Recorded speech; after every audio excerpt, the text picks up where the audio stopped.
आइए इंडिया के सबसे कुख्यात गैंगस्टर्स की दुनिया को करीब से देखते हैं। क्राइम जर्नलिस्ट विवेक अग्रवाल बताते हैं कि बाहर से शेर दिखने वाले ये लोग असल में क्या हैं। एक नाम जो आतंक का दूसरा नाम था, दाऊद इब्राहिम। पर क्या वो सच में निडर था?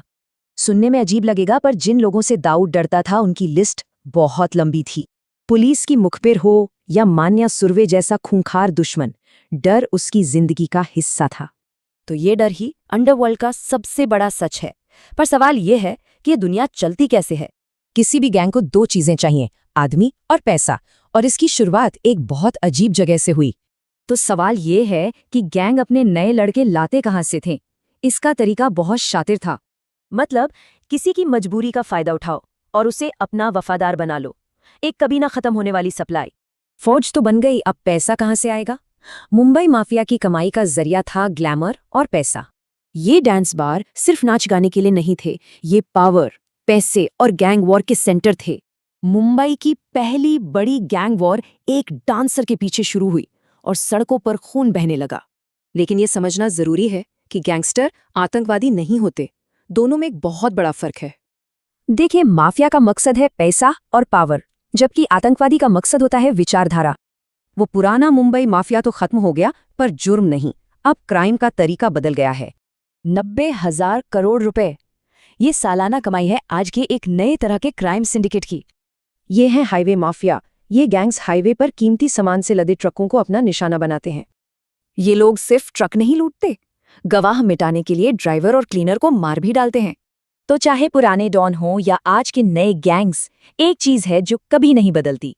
मतलब कितना भी बड़ा गैंगस्टर बन जाए, वो अंदर से हमेशा डरा हुआ ही रहता है। तो सवाल ये है कि अगर आखिर में डरना ही है, तो ऐसी झूठी ताकत का मतलब ही क्या है? आज हम एक ऐसे आपराधिक साम्राज्य की कहानी में उतर रहे हैं जिसे किसी बाहरी ताकत ने नहीं, बल्कि उसके अपने ही लोगों ने अंदर से खोखला कर दिया। तो सवाल ये है कि आखिर कैसे एक ऐसा क्रिमिनल एम्पायर जिसका एक पूरे शहर पर राज था, ताश के पत्तों की तरह ढह गया। और कमाल की बात यह है कि इसे किसी और ने नहीं, बल्कि इसने खुद को ही खत्म किया। चलिए मुंबई अंडरवर्ल्ड की इसी कहानी में थोड़ा और गहरा उतरते हैं और देखते हैं कि कैसे दाऊद इब्राहिम की डी कंपनी में दरारें पड़नी शुरू हुई। बात है 1980 के दशक के आखिर की। दाऊद इब्राहिम मुंबई का बेताज बादशाह था, लेकिन ये एक ऐसा राजा था जो हजारों मील दूर दुबई में बैठकर अपने साम्राज्य पर हुकूमत कर रहा था। मुंबई की सड़कों पर दाऊद का काम कौन देख रहा था? उसके सबसे भरोसेमंद और खतरनाक लेफ्टिनेंट्स, छोटा राजन, अबू सलेम, छोटा शकील जैसे लोग। ये वो लोग थे जो जमीन पर धंधे को चला रहे थे और दाऊद के हर हुक्म की तामील कर रहे थे। लेकिन ये जो मजबूत ढांचा दिख रहा था ना, वो पुलिस की गोलियों से नहीं, बल्कि अंदर ही अंदर पनप रहे लालच और धोखे की दीमक से खोखला हो रहा था। अब सबसे दिलचस्प बात यह है कि इस विशाल साम्राज्य के गिरने की शुरुआत कैसे हुई। जानते हैं? जमीन के एक छोटे से झगड़े से। ये वो पहली चिंगारी थी जिसने पूरे जंगल में आग लगा दी। ये पूरा झगड़ा मुंबई के जोगेश्वरी में जमीन के एक टुकड़े को लेकर था। एक तरफ थे दाऊद के सालों पुराने वफादार साथी रामा नायक और बाबू रेशम, और दूसरी तरफ था दुबई से आया एक नया पार्टनर शरद शेट्टी। दाऊद ने अपने पुराने साथियों के बजाय नए पार्टनर का साथ दिया, और यही फैसला उसकी सबसे बड़ी भूल बन गया। इस झगड़े के बाद जो हुआ वो बहुत खूनी था। शरद शेट्टी, जिसे सब अन्ना बुलाते थे, उसने बाबू रेशम को एक पुलिस स्टेशन के अंदर ही गोलियों से भुनवा दिया। और बात यही नहीं रुकी। कहा जाता है कि दाऊद ने खुद अपने पुराने साथी रामा नायक के मर्डर का ऑर्डर दिया था। तो यहाँ समझने वाली बात यह है कि इन हत्याओं से मामला शांत नहीं हुआ, बल्कि यहीं से दुश्मनों की एक नई और पहले से कहीं ज्यादा खतरनाक पीढ़ी पैदा हुई, जिनका मकसद सिर्फ एक था, बदला। इसी राग से 3 बड़े चेहरे सामने आए, अरुण गवली, अशोक जोशी और अमर नाइक। और इन तीनों की हिट लिस्ट में सबसे ऊपर एक ही नाम था, दाऊद इब्राहिम। और फिर शुरू हुआ बदले का एक ऐसा खेल जिसका कोई अंत नहीं था। एक के बाद एक हत्याएं। 1988 में गवली ने दाऊद के फाइनेंशियल एडवाइजर को मारा, तो दाऊद ने अशोक जोशी को मरवा दिया। फिर 89 में गवली ने दाऊद के हवाला ऑपरेटर को निशाना बनाया, तो जवाब में दाऊद के गैंग ने गवली के भाई को ही मार डाला। मुंबई की सड़कें सचमुच खून से लाल हो रही थी। इस जंग में एक बड़ी ही शातिर रणनीति अपनाई जा रही थी। सिस्टम को ही सिस्टम के खिलाफ इस्तेमाल करना। जब भी किसी गैंगस्टर को अपने दुश्मन को रास्ते से हटाना होता तो वो पुलिस को एक गुमनाम फोन कर देता था। नतीजा, एक और पुलिस इनकाउंटर। गैंग वॉर ने डी कंपनी को कमजोर तो कर दिया था, पर एक घटना ऐसी हुई जिसने इसे हमेशा के लिए तोड़कर रख दिया।